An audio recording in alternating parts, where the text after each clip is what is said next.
So let's go over some different scenarios you can find in East Texas and bait selections that I would use. And Joe, you put your input in here wherever you want to, bud, for different type of situations. So what Joe's talking about, kind of an open bank, sandy bank, not much there, a little bit of timber out off the bank, a little drop off.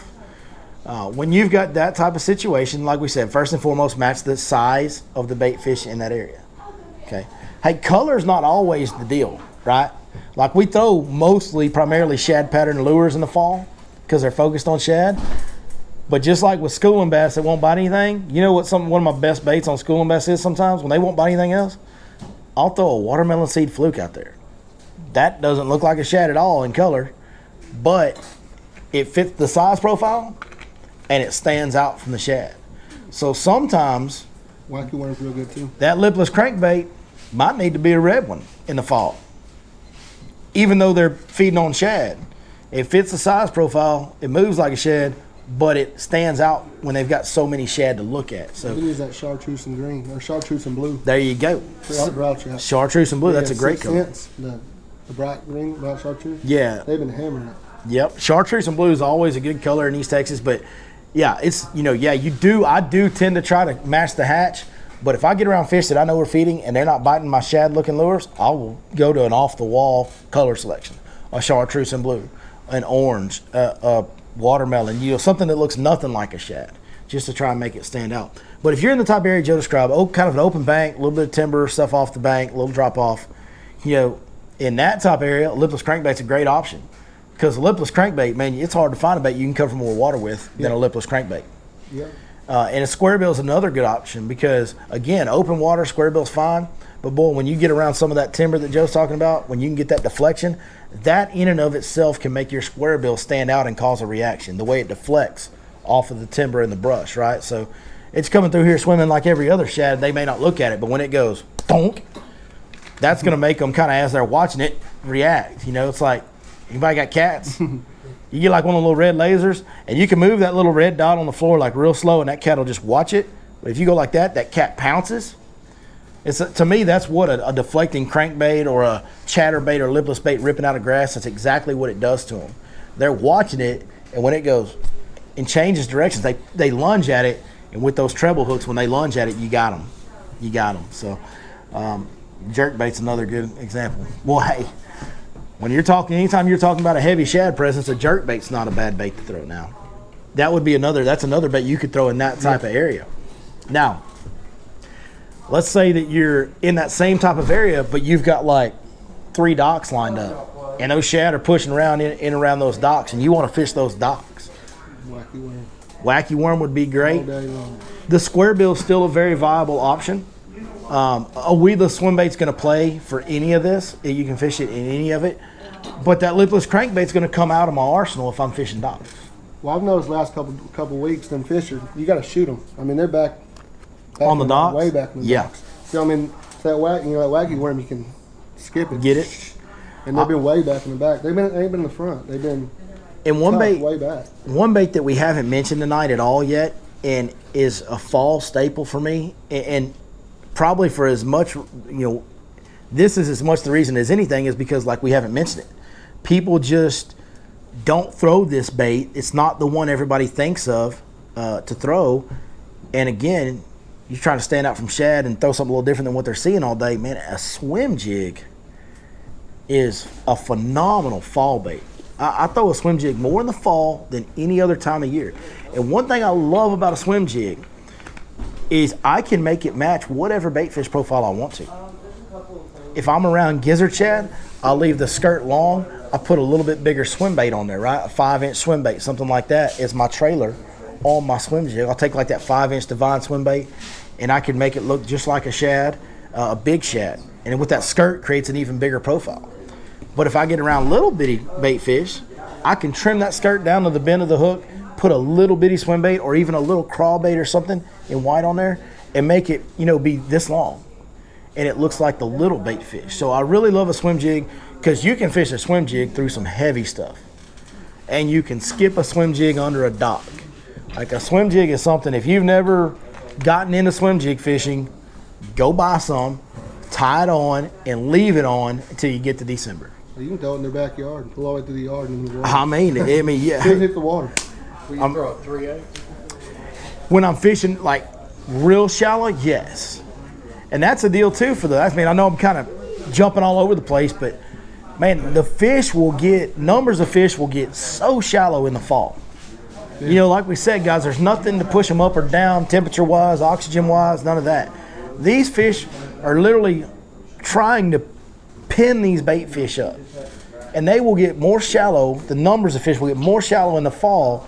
And the reason is they're really trying to force these shad into small areas and hunt them in areas where they can't get away from them. Well, there's nothing better for a bass to pin a shad up than this much water. Like, that shad's going to have a hard time getting away from him when the water is this tall. I mean, I literally saw a fish just yesterday, like, he was swimming up after a shad and, like, ate the little group of shad, ate them and turned around and went out. And as he was swimming up, his fin was out of the water, not because he was wanting to be out of the water, because his belly was rubbing. Like, he was in inches of water chasing those shad. And a swim jig, you talk about fish, and if you're doing that in East Texas, you're going to be dealing with 18 different types of vegetation. You're going to be dealing with flooded bushes. You know, I know the lake's low right now, but we still have some bushes in the water. Just all kinds of junk, slop. You're going to be fishing slop. And a swim jig can go through all that so efficiently and cleanly. If you throw that swim jig and as soon as it hits, you kind of hold your rod up and start burning it, you can get it through anything. Another fall tip, speed. You can fish fast. You know, when I throw a swim bait, a lot of times when I'm throwing a swim bait, especially like in a spring or whatever, I'll reel it just fast enough to get the tail going, just enough to make it kick. And I want to keep it in their face as long as possible. Until they really get to post spawn and start chasing shad around the post spawn up shallow, then I'll speed it up a little bit. But in the fall, you can absolutely go KVD, man. Just get it. I mean, they're chasing shad down every time they get a chance, every single day. So they are not going to shy away from a bait. You can't reel it fast enough to take it away from them. I promise you can't turn that reel handle faster than that fish can swim. You can't. And so they're doing that every day. That's how they're hunting. That's what's keying them in. That's what they're keyed in to do this time of year. So you can fish really, really fast, be it whatever bait you're using. Crankbait, swim bait, whatever, doesn't matter. Do you ever, like, do you ever hop a 3/4 inch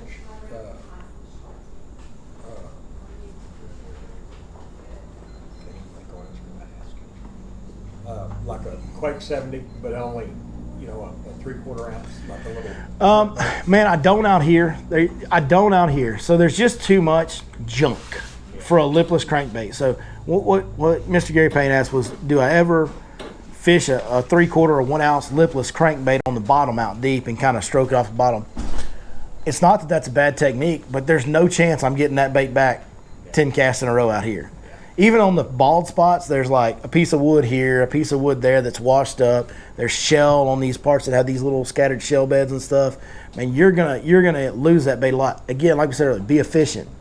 So I wouldn't do that.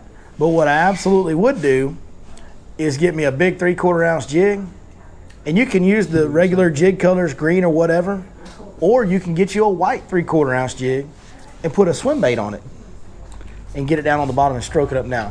Like a big giant swim jig that you're just stroking off the bottom. They make chatterbaits now that are 1 ounce plus. Put that sucker down there and rip it off the bottom and let it fall.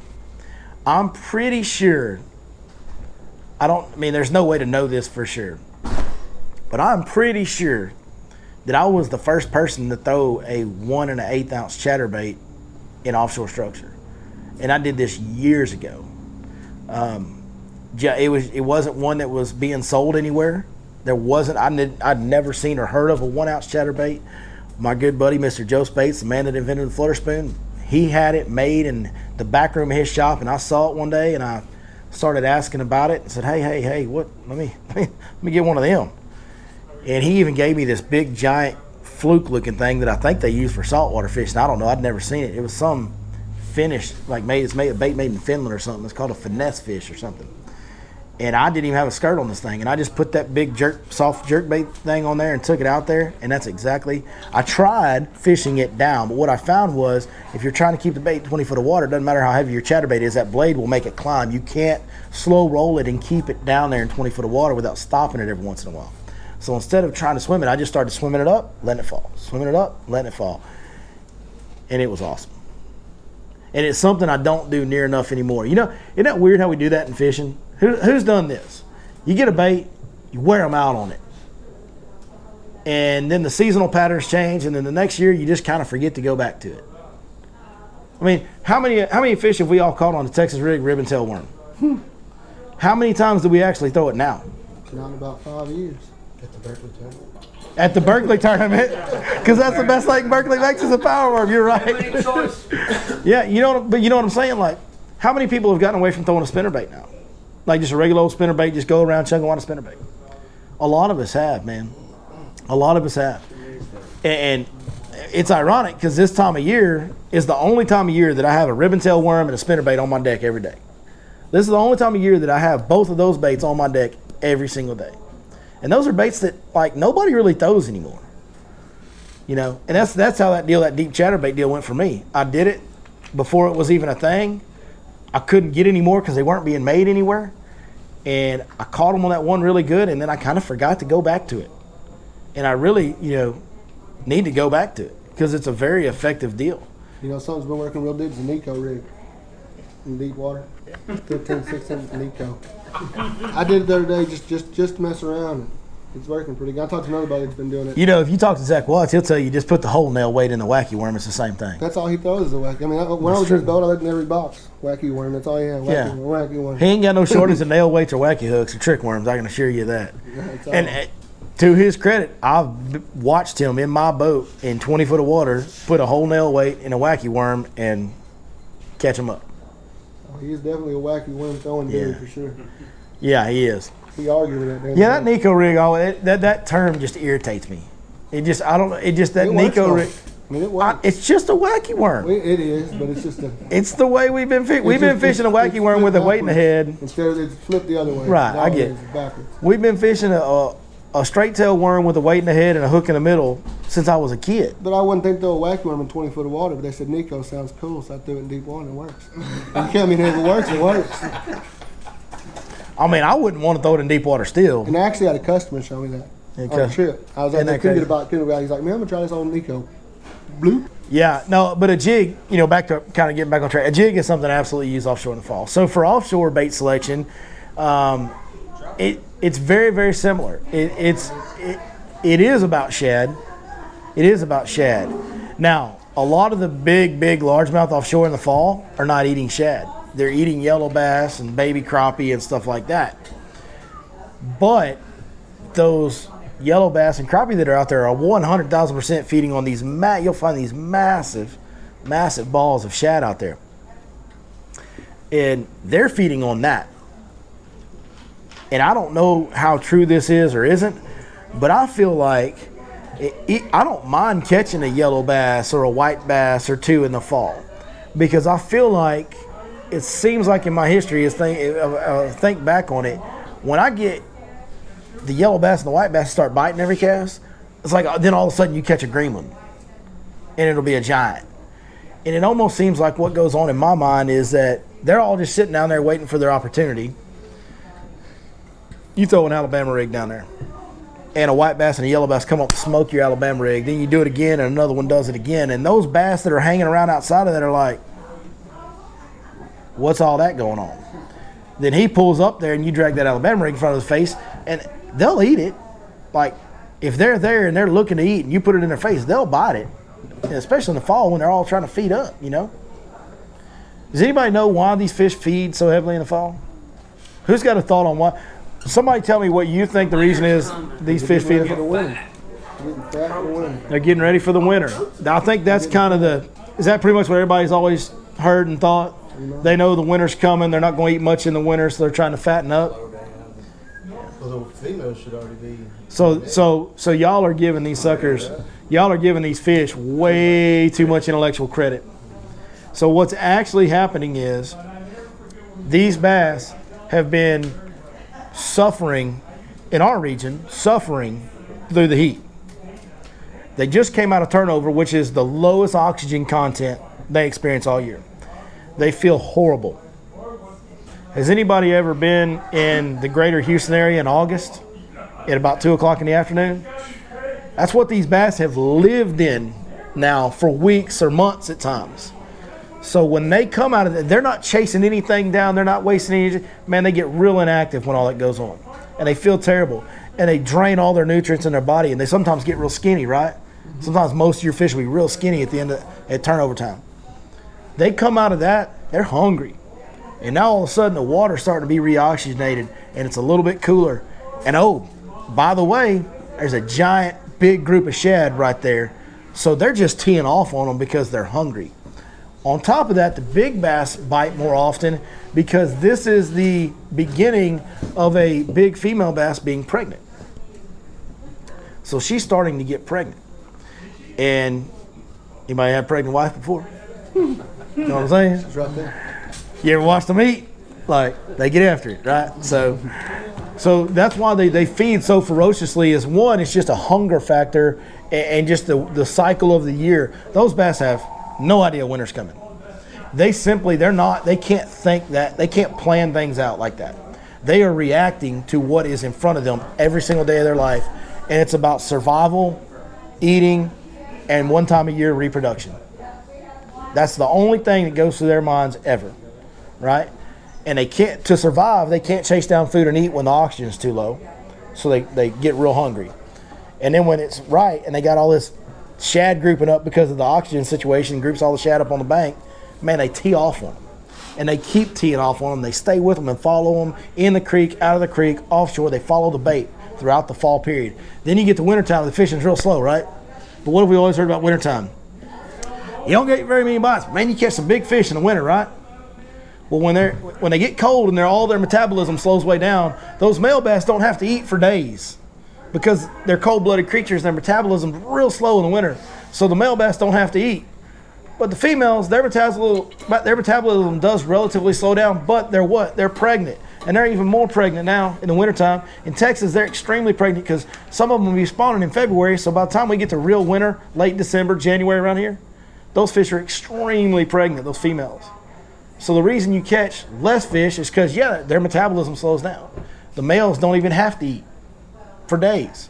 But the females still have to eat every day in the winter.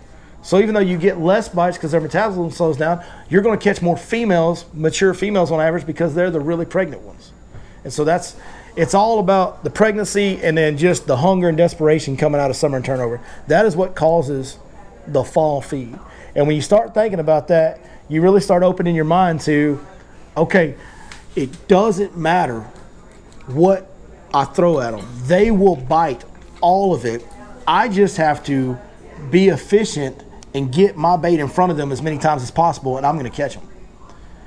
And that's what I wanted to get to tonight in this seminar. I wanted you guys to start thinking about, don't be so worried about, hey, should I throw this bait in October? Should I throw this bait in November? You should throw the bait that you can fish efficiently and cover a lot of water until you locate them.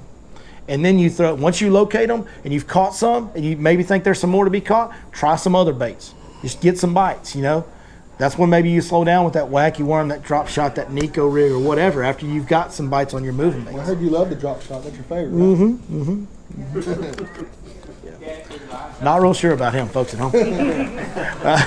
No. Your favorite bait. It is not my favorite bait.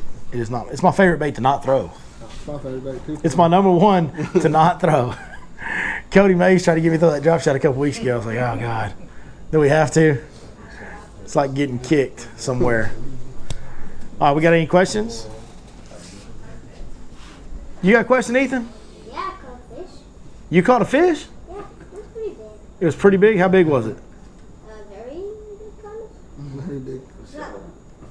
I can't because you didn't bring your phone. Come on, be a real fisherman. Okay. They're all that big. Was it this big? That's pretty big, especially for a little fella like you. You remember when it was caught? Yeah, it's bad. Oh, You go out on the boat with your dad? yeah. Your dad almost killed me in that boat. Just saying, for the record. Did y'all hear about the one-armed fisherman?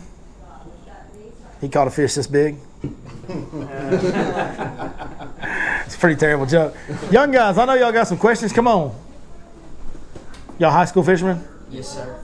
Where y'all go to school at? Rains. What y'all? If y'all been? Y'all got going? Y'all just got going again, huh? Yeah, we're play fishing Sunday. We got a tournament next week. We got next Out here? Yes, sir. Y'all THSBA? Yes, sir. Very good. Very good. Now, most of my questions got answered, but like you said, I was wondering about. You said the cover in the water, but you said that they're not really keen on a certain cover or Yeah. certain vegetation. Yeah. Again, this time of year, it's very, very hard to really pick apart. Like, okay, hey, you need to go find the pondweed, or you need to go fish creek channel swings, or all that stuff is just in play earlier on in the fall. Now, as we get later in the fall, okay, as we get more sunlight on the lake, water temperatures start changing, it will become a situation where the surface water is a little bit cooler than the water down deep, and the oxygen levels will start to separate from each other again.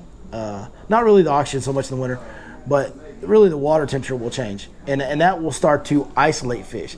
And to me, I think the ideal temperature for bass is around 70, 68. Like that's where they love it the most. And when the water is 75 to 65, you can bet the majority of the fish are going to be shallow. When the surface temps are 75 to 65, the majority of the fish are going to be shallow. They love that temperature. They all want to be shallow in that temperature. Most of them anyway. And then once the water starts to get below 65, that's when some of those fish will start to isolate on those drop-offs within the shallow areas and start to try to find a little bit more comfort in a little bit deeper water within the shallow areas. Because here's what you got to think about. I think there's a misconception in the general public that, well, if the water temps are too cold or too warm, all the fish want to go deep. Okay, yeah, they want to be deeper. They want to be more comfortable. There's a point to that. But that fish that's in the back corner of Glade, he's not going to the 515 bridge tomorrow, Jack. Like, remember, they can't plan things out. So he's going to react to what's presented to him. So he's up in this much water on that flat and Glade, and the water's 68, and then we get a cold front, that water drops to 63. He's not going to the bridge. He's going to pull out into that creek channel and hug up next to a root system or a stump or something and sit there. And if something presents itself where he's sitting, they're opportunistic. He'll go ahead and eat it. Even though he may not want to eat because it's cold, you give him enough opportunities, he'll eat it, right? And so that's our job as fishermen, is to kind of understand where those fish are wanting to be located within areas and then present baits efficiently where we think they are. And it's all, man, this is all, fishing's gambling. We're betting that what we think is happening under that curtain that we can't see past, we're betting that we think it's right more than you think it's right. I mean, that's the whole object of tournament fishing and trying to catch these bass on artificial lures. We're all just trying to make the best guess. And whoever makes the best guess wins, right? And so that's the deal. The more you can try to understand a fish and how he thinks and how he reacts to different situations, the more times you can put the odds in your favor. And none of it is a guarantee. None of it is ever a guarantee in this sport. It's not even a deal. I wish I could tell you, normally when you're talking about fishing shallow water, it's like, well, if you find the healthiest grass, that's going to put off the most oxygen. That's where you'll find the biggest source of life. Bait, bass. Most of the year, that's the case in shallow water. That's not even the case right now, because when the lake turns over, oxygen disperses evenly throughout the lake. And it takes time for that grass to become the most oxygenated water again. So right now, immediately after turnover the first part of fall, man, you got to go everywhere. And it's good for you guys because y'all are young. Y'all got all that energy, right? So you can outfish all the old dudes right now because you'll make more casts and cover more water, and you'll drink your Monsters and your Red Bulls and get your wings and get to going, right? And that's what y'all need to do. Embrace that right now. Like, embrace all that high energy you guys got at your young age. This time of year is built for young guys that want to chunk and wind and keep that trolling motor on go. Yeah. They never have traditionally had a lot of bass fishing tournaments this time of year, and there's not any Elite Series events like right now in the South. But if there was an Elite Series event right now in the South, I promise you KVD, no matter where it was, would be a threat. because there's nobody that can fish faster and more efficient than him in the history of the sport. That's his advantage. He can fish fast. Like, you want to know what made KVD great at his peak? He fished faster and more efficiently than everybody on earth. He just fished harder than they did, and smarter, because he was efficient and he was skilled at working his baits and not wasting any time. Yep. All right. Any other questions? What's up, Ethan? Probably they're right about I caught a fish probably the size of adults. This big. Adult's hand? Yeah. Yeah. That big. Probably halfway of that fish. Halfway of that fish? That's pretty big up there.